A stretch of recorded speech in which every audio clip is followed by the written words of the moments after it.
Nice. Good morning, good evening, everyone. This is Luda Kopikina with GAI Insights. Welcome to Daily AI News Review, where we rate articles essential, important, and optional.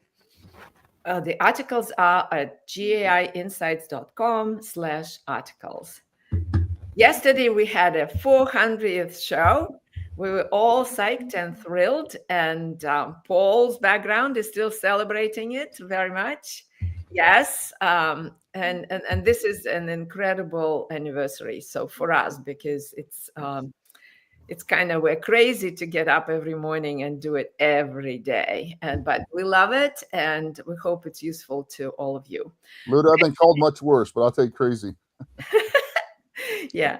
So today I have our regular crew, John, Ankash, Paul, and our wonderful guest, Alden De Rosario, who is the CEO of Custom GPT. Alden, do you want to talk about what you are doing and experimenting in less than a minute, please? Absolutely. Yeah. Thanks, Luda. So we are a platform to build custom GPTs, and technical people know this as RAG. So we help companies build enterprise-grade RAG. But the new thing that we are experimenting is where chatbots and RAG now are becoming agentic. So we've created something called a revenue agent that can actually drive, outcomes. It is smart enough to have logic, can take actions, and the typical use case to start off with is on a website. It will drive conversions, it will drive appointments, leads, whatever it is that you want. Think of it as a really smart, like, salesperson who knows everything. That's cool. Yeah. That's a great application. Thank you. Let's proceed to the first article. Ankash, please. Sure, thanks, Luda. So the first one that we have for today comes from Google, and it talks about building next-gen visuals with Gemini 2.5 Flash image on Vertex AI.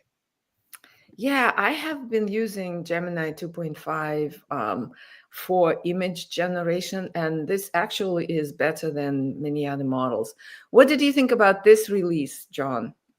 Yeah, I was on important, maybe to essential. I know it's a product announcement, but this is such a capable product on a problem that is really hard, which is, how do you, when you have these beautiful images that are generated by these models, how do you then change and manipulate them? And I don't think I haven't used the 2.5 yet, but I mean, the Flash image, but if you just go into Gemini and compare it to, ChatGPT, for example, the ability to manipulate the image is greater, I find, more precise in the Gemini model. And that's really huge. Like, we're just getting ready for our conference, and I'm working on a button design that's, did you ask the robots? And I'm trying to just get, in a 2-inch button, some very specific stuff, our website, our logo, and so forth, and brand guidelines. And Gemini is just better at doing it. So, and that's such an important thing, is people create these images for branding, for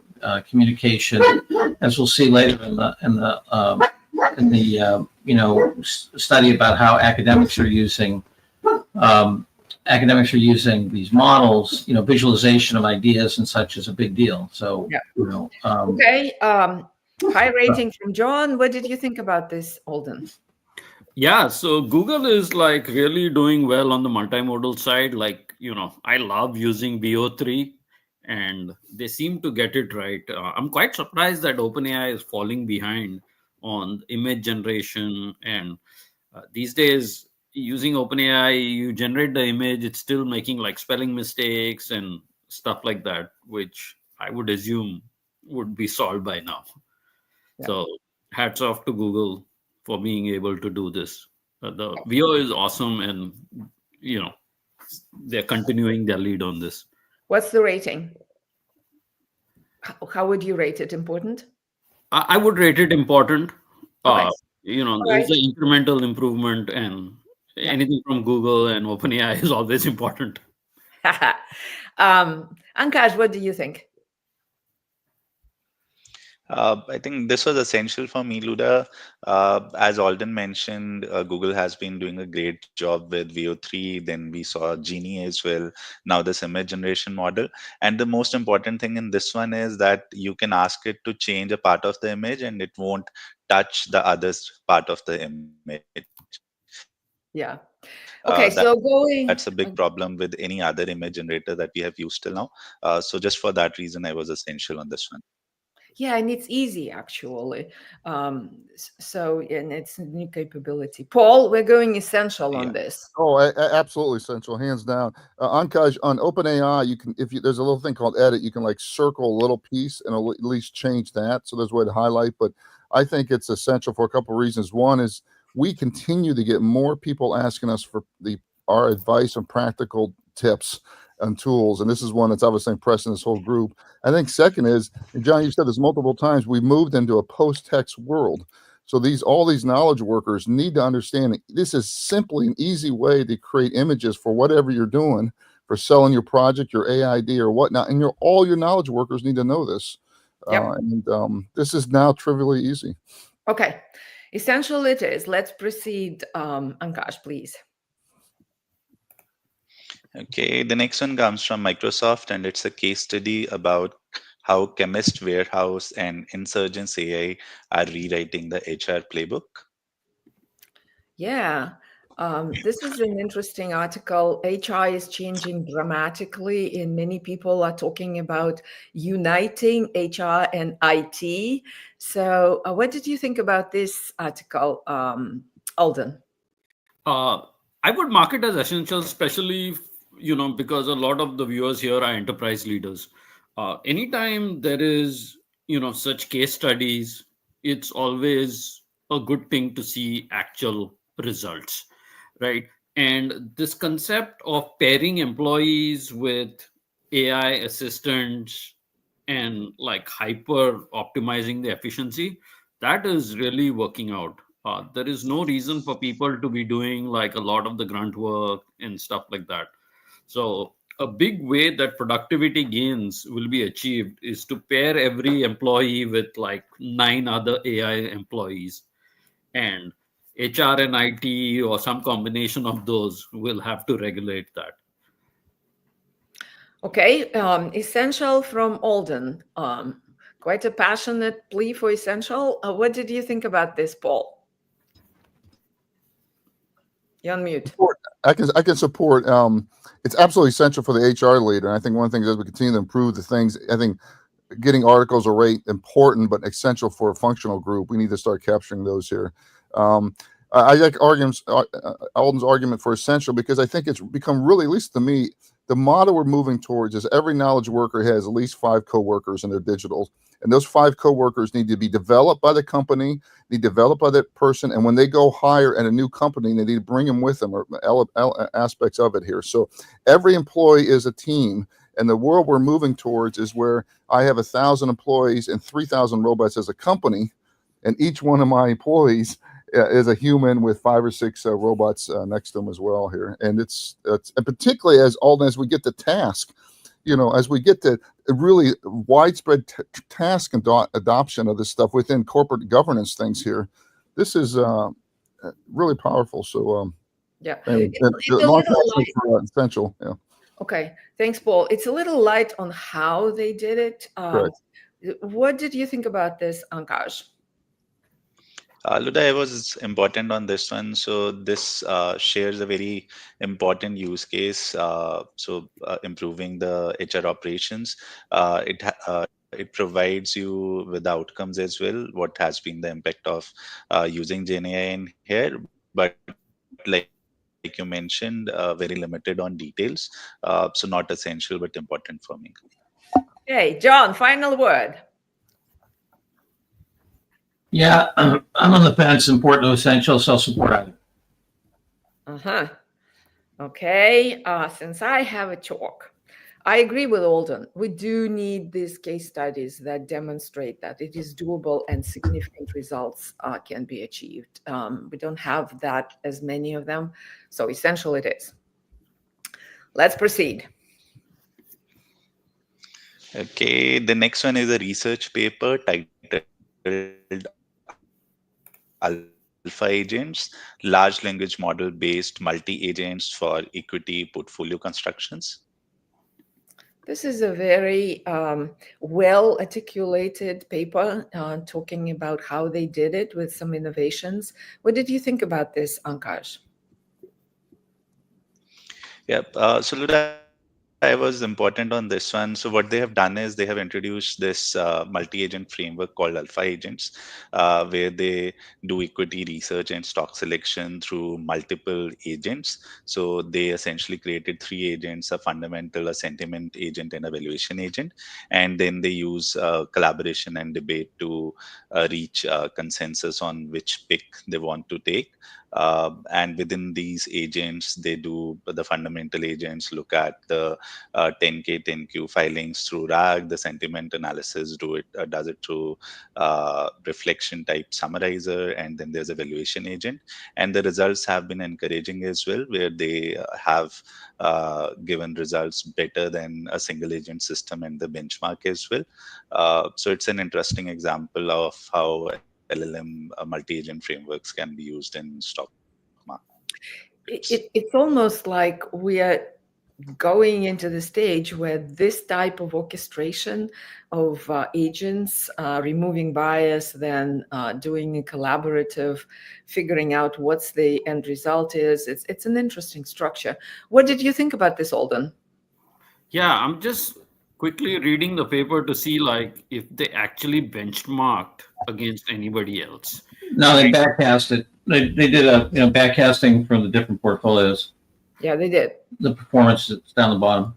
And they actually show the performance of their system versus what is out there, I think. Yeah, they had a constructed portfolio. Then they took the two of the agents and what their performance was given a risk tolerance. So, John, what did you think about this? Did they compare it against like OpenAI, Swarm, or some other? No, they compared it against the real stock portfolios, their recommendation. Oh, okay.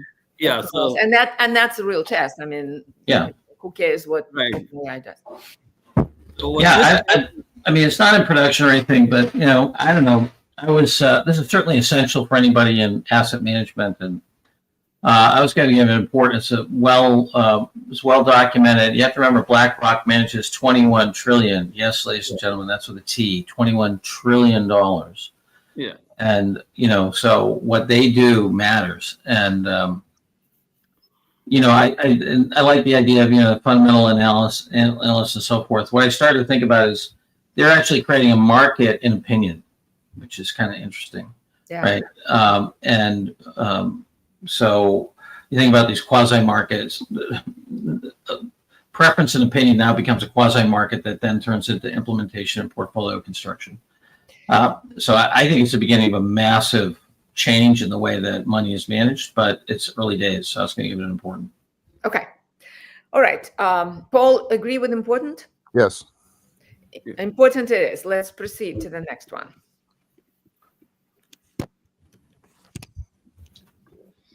Okay, the next one comes from Anthropic, and they talk about how educators are using Claude. So this is mine. Let me introduce it and see what you think. I rated this as important. So Claude analyzed the conversations that are education related, cleaned it up, figured out which one are really in educational space, and ended up with 74,000 conversations. Then they took it into like cases and try to understand and tell us what the cases are. It's a fascinating article. So the advancement from what we had before in education and now with AI is quite massive.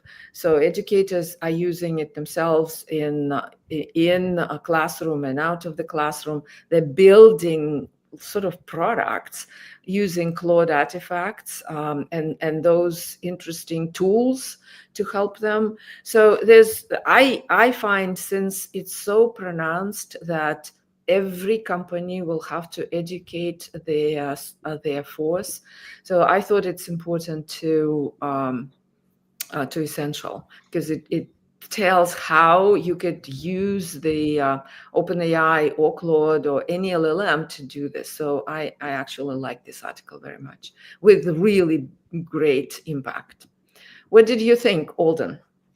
Yeah, so looks like they are tackling this from an educator perspective rather than a student perspective, and that is great to see because we all know that AI can really help curriculum, like teaching methods, and a lot of the factors like that. So the way they've broken this down, I really love it. And like most think Anthropic, they are very calculated about these things, Yeah, and the playbooks that they put out are usually like spot on.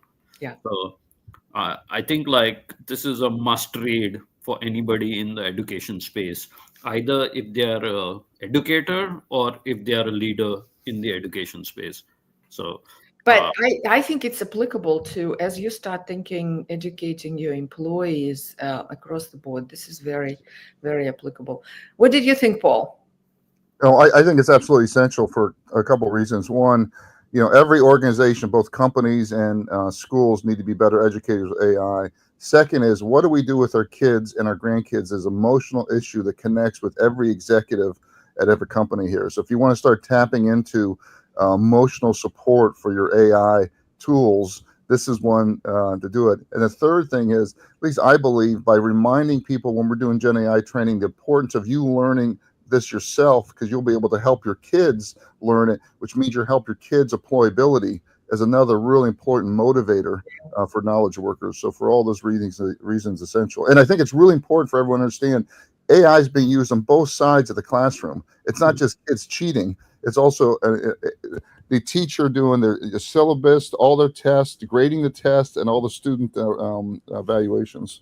Yeah, and some of the professors are now putting the test together. So next time AI could not solve it. So it has to be the student. So this is a big learning and advancement on the teacher side. John, going essential, what do you think? Yeah, I can support that. I mean, this fundamentally, we're going from broadcast to dialogue in education, and from standardization to customization, and it's just showing here. I got to give you the creeps a little bit that where they get the data. I mean, it's like I'm not sure that they're. It's funny. I'm not sure that they are in compliance with human factors research guidelines if they were an academic institution examining their academic institution clients, which is kind of funny. But anyway, yeah, I thought it was. I agree. Essential. I think the fundamental thing that's blowing people's minds is going to be the progression of science and the application of education. I mean, those are the accelerants that change the world, and politics. Yeah. Those are I think those are the three that are changing the world, and this is one of them. Hey, John, say that again. I think it was well said. You said we're going from broadcast to personalization. Broadcast to dialogue, from standardization to personalization. Yeah. And the important thing here, look, when I was teaching Harvard Business School, what a lot of people don't know is that there's a ton of stuff where the faculty are inventing other stuff to help each other teach cases. So the case notes and the teaching groups. So and I think it's still true that Harvard Business School would rank among the most excellent in terms of the actual education experience, teaching, commitment to teaching. And so there's a whole craft of how you do that in teaching notes and so forth. And you can see all the stuff that the faculty are building look like stuff we would do in teaching notes, right? And it's just fantastic to see. And lastly, we keep talking about learning being a new oil. That's making sure you're getting not only all your employees with 5 robots, but also make sure they're getting a learning curve. Correct. And a learning culture. Yes. Right. And this is going to integrate with discovery, which is going to be, because science is changing. So we can do that before we pull ourselves apart politically. It'd be wonderful. Yeah. So you're on the curve and you're adjusting as you go on the up curve. Yeah. It's really powerful. What I would like to see next is the student perspective of this, right? So this was great. It's like how are educators using AI? Sure. And then Anthropic hopefully will follow up with a how should students use AI That's aspect. Yeah. not that's not necessarily their market, so might not. We'll see. No, but the thing is that look that we in industrialization we did a bunch of stuff like testing a person at the end with an artifact, a test, right? That's kind of a silly way to find out how somebody knows something or not, right? Maybe it's a component part, but it's really go back to Socrates. What did he do? He interrogated people. That's how you know whether somebody knows a subject, and we can use robots to help do that. Yeah, yeah, and one of the things mentioned is gamifying the experience, and students might love it, probably love it, and that's the way to essentially go step by step and understand whether they know it or not. Okay, so let's go. So essential, Ankaj, okay with essential? Yes, Luda. Luda, I have shared a link in our internal chat if someone can put it on YouTube. So there's an interesting new school, the Alpha School, where children are taught just 2 hours a day by AI, and they are seeing wonderful results as a result of that. So maybe if anyone can share on the YouTube as well. Yeah. Okay, that sounds good. Okay, essential it is. Let's proceed. Okay, the next one comes from Alibaba, and it's about their WAN 2.2 model, open and advanced large scale video generation. Yeah, it actually quite powerful of what it could do. John, what did you think about this one? On let's see. I'm sorry, I was just busy looking at that thing that Akash sent. Hold on one sec. Let me just grab this. So this is the WAN model. Yeah. Oh, okay. Yeah, I was going to. Yeah, beautiful stuff. Open source. It is better in terms of efficiency and so forth. I was going to give it an important. I don't think it's essential. It's a product announcement. In comparing. By doing a number of things in terms of summarization and the way they handle denoising and time, that they've been able to have a lot better compute efficiency. But I think just another everyday miracle in the context of an important topic. So I was going to give it, and it is a product announcement. I was going to give it an important.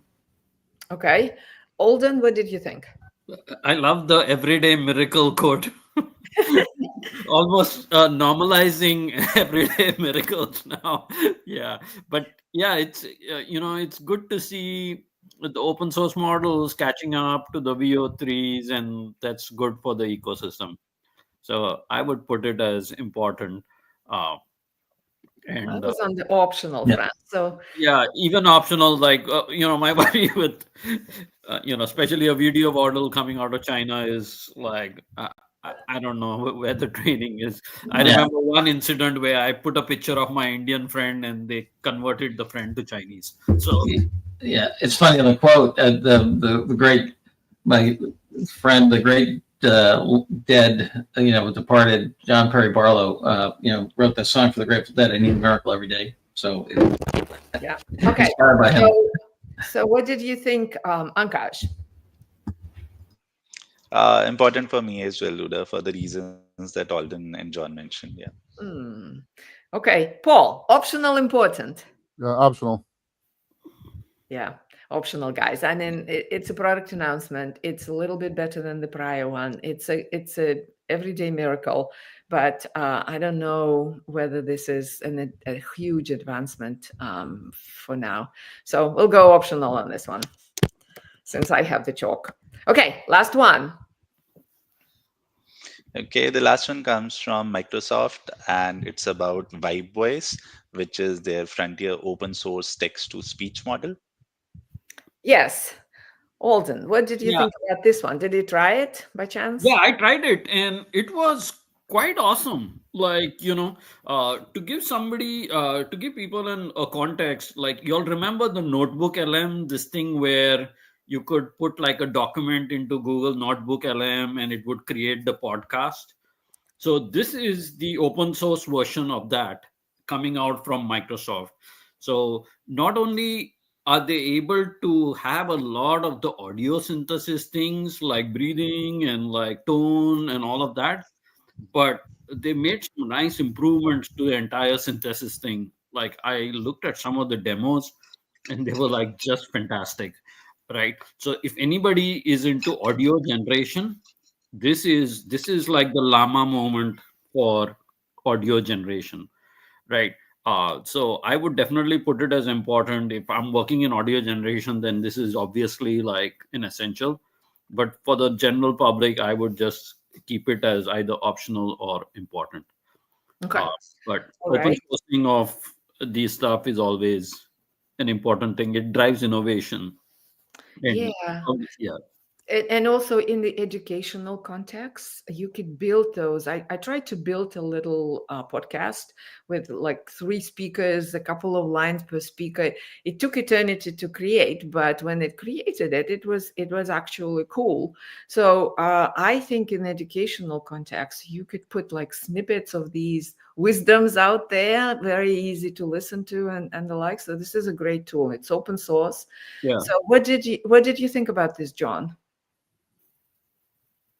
You're on mute. I was going to give it an optional. Yeah, it is open source, and voice, as we've said many times, is a big deal, but optional for me. Okay. Ankash, where were you? You're on mute. Yeah, sorry about that. So I was optional on Will Luda for this one. So while this is interesting, Notebook LM has been a great hit. But from an enterprise perspective, I don't see very many use cases right now. And if they can share a Notebook LM kind user interface, that would have been better for broader adoption, right? So optional for me. Okay, Paul, it seems like we are outnumbered, Alden and I. What do you think? Optional. Okay, Alden, optional. Okay, we're going optional. And as Ankash prepares the scorecard, any announcements, Paul and John? Well, a couple things. One, I think our 4th episode is really a milestone. And Alden, I really want to thank you. You've been a great contributor to that. I love the fact we have all these guest raters, and we need to get more of them on. It really adds a lot to the show. I think it also allows the show to be more leading edge because we're getting the practitioners on it. So thanks, Alden, for that, and all the other guest raters. Tomorrow we have at noon Eastern, a review of our corporate buyer's guide. And the third thing is we're continuing to do a lot of work on GenAI 101 education for employers. We did a big session yesterday. We have another session tomorrow. We've got another company wants 7 done in 3 weeks because they want 1,000 employees upskilled. So this whole learning at scale, Alden, I think is another thing that's becoming really critical for CEOs who realize that they're in the crucible and this is a moment. Yeah. Okay. So for today, we had 3 essentials, 1 important, and 2 optionals. Well, 3 essentials. This is Great Wednesday. Okay. Thank you all very much. And we'll see you all tomorrow. Thanks, Alden, for joining, as usual. Great. Thanks for having me.